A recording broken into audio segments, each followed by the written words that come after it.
Star Wars Rebels Season 3, Episode 5, Hera's Heroes. Really love this episode. I mentioned, I think it was the very last episode. It's always really awesome when we get a specific character-focused episode. And this one was really good. I think everybody has their own different style when they get personal episodes.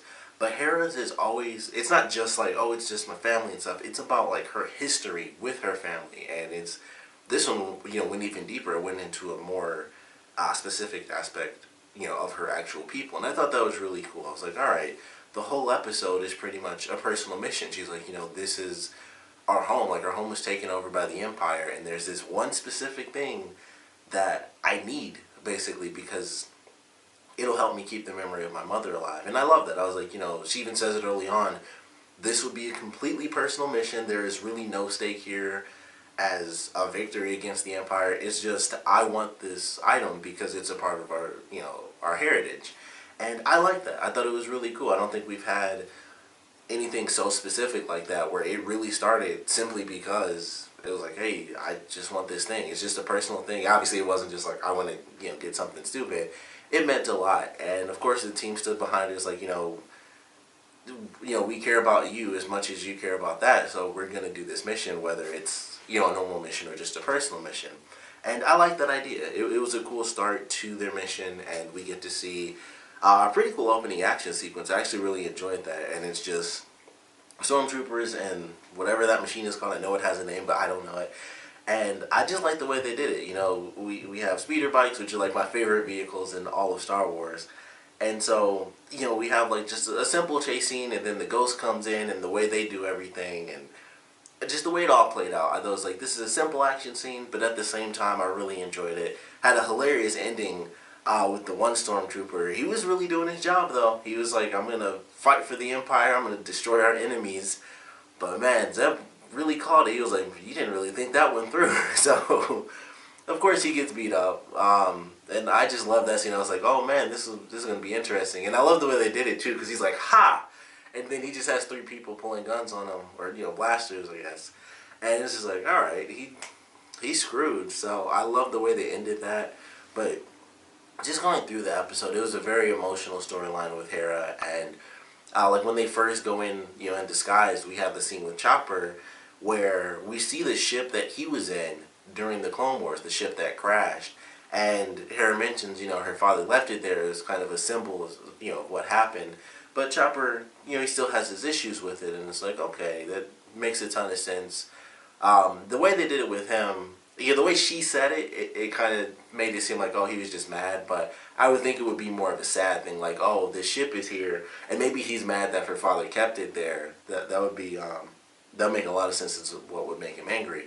But of course, I think the other side of it is that he would definitely be sad because he would have those memories of, whoever the pilot was, that sort of thing. So I was like, alright, that's something I really wasn't expecting for this episode. But, they just touch on it and, they keep things going.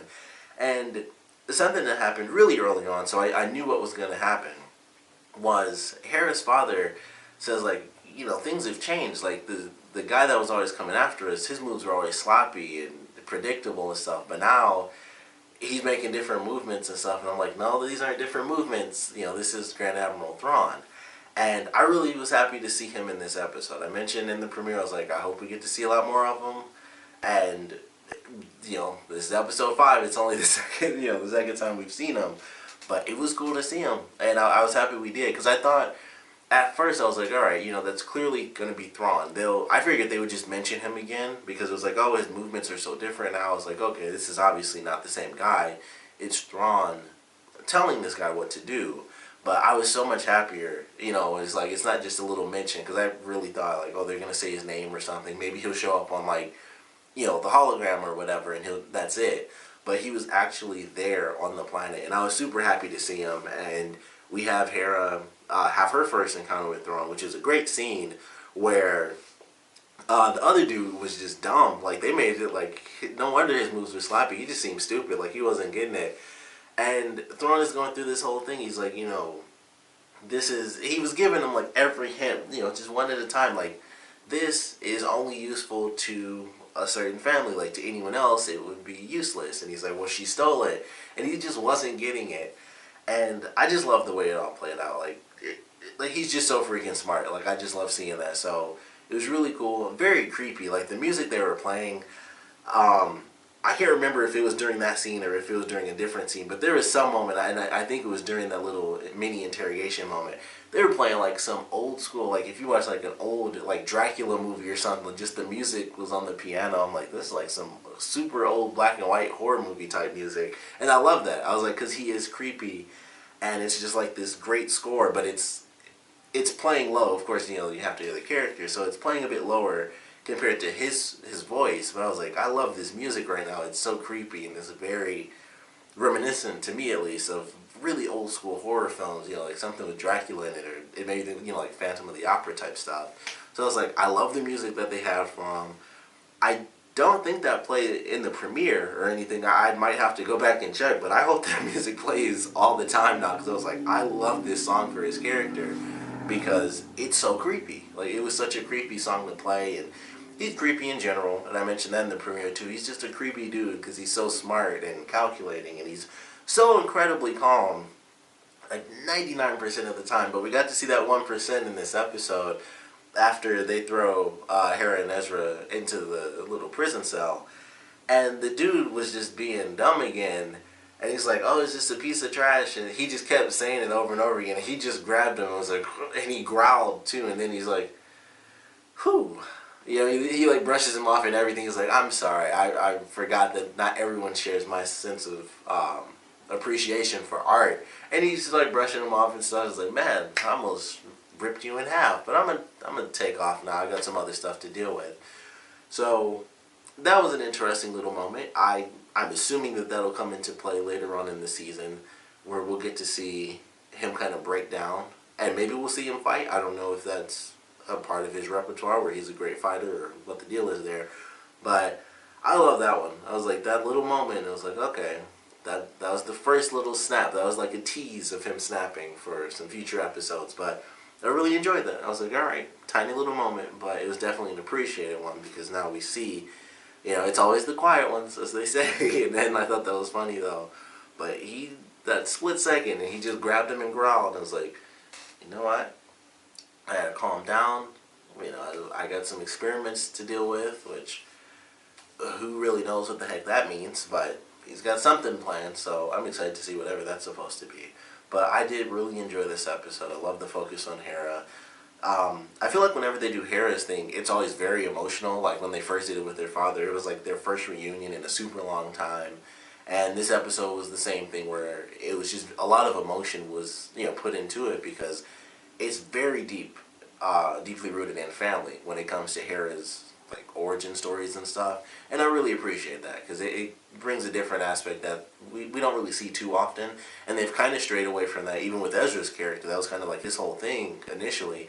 And they've certainly strayed away from that. We don't, you know, they haven't even really mentioned, I hadn't thought of this until just now, but they haven't even really talked about the fact that his parents are possibly alive. You know, they mentioned like, oh, they, you know, there's like, he saw glimpses of them and stuff like that. So it's like, I'm still not 100% certain that they are dead.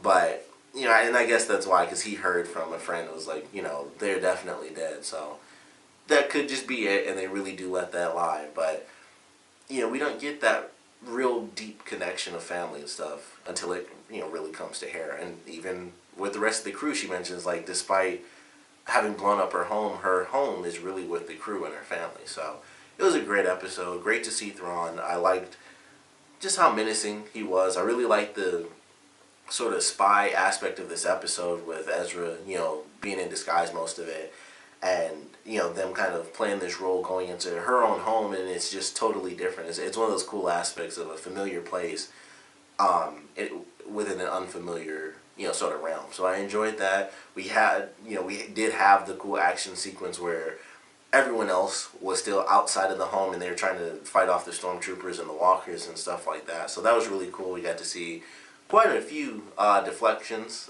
from Kanan, so that was pretty awesome. Just visually, we saw a lightsaber, so I kind of just love it in general. But definitely a fun episode. Really excited for the next one. The next one seems real intense, so I can't wait to see what they do there. It seems like they're doing a really cool homage to the Clone Wars, as well as like almost episode 1 with like the silly droids and stuff, because even even after episode 1, they didn't really use them too much because they had the clones in there. So I'm kind of curious what they're gonna do with them, how silly they're gonna make them and stuff, because that's kind of something they did with the prequels as well. Like they started off like this is the the Imperial Army, and then they got the clones, and then it was just like the droids were still kind of there, but you barely saw them, and when you did, it was really silly and weird. So I am curious how they're going to play around with that. We're going to get to see, clone versus droid and stuff like that. So I'm excited for what they're going to be doing. Zeb seems to be captured and stuff, so don't know how intense it's going to get, but it looks very intense based on some of the arguments and some of the situations they show in the, quick little clips. But certainly enjoyed this one, of course. Definitely want to know what you guys thought about it. So please comment below. Let me know your favorite parts, your least favorite parts. And because the last episode focused on Sabine, I want to ask the same question of, who you guys want to see get a character focus. But I want to know what you guys thought about Thrawn's second appearance in the season. Do you think, it's being consistent? Do you think we need to see way more of him? Like, personally, I think we need to see him at least every other episode. If it's not going to be every single episode, I think he needs to somehow make an appearance. With him being the character that he is, I feel like it works. Like, and I mentioned that in the premiere as well. With Darth Vader, it was like, alright, he can't be in every episode or even every other episode unless he's just at the base or something like that on a ship. So with Thrawn, he could be on the ship, but he could do exactly what we expect him to do, which is give out commands and say, this is what they're going to do, so we need to do this, or we need to let them go, which is another one of his big things. Because this is the second time he's been like, nope, they got their victory today, and he lets them he lets them go free. So he keeps doing that, and he's just waiting for that ultimate moment where it's like, all right, this is like a couple. I let them go. This is a couple again, same couple really. Let them move along. When they're with the rest of their people, though, that's when he's going to attack. And I think they could easily work that, and especially now that we've heard this whole thing about he's got some experiments he needs to tend to, they could easily make that, like I said, if they do every other episode, that could be like a portion of the story, like a third of it, or if they do like, half and half sort of story, that could be half the story where we just see what is Thrawn doing, what is he making or working on, or whatever these experiments are. What is he doing while the rebels are doing their thing? So I personally think we need to see way more of him, but I would love to know what you guys thought about his appearance this time. What you guys would really like to see from his character. How often you believe he should show up. Because we do also have, because he's an admiral, so I guess the general, the female from the last episode, I mentioned I like her too. So it's like, it's him and her together. But we need to see more of Thrawn because he's the big bad for this season. So I think we need to see a lot more of him. Want to know what you guys think about that. And as well, excuse me. I want to know what you guys thought about the whole episode in general, so please comment below, let me know, and thanks for watching.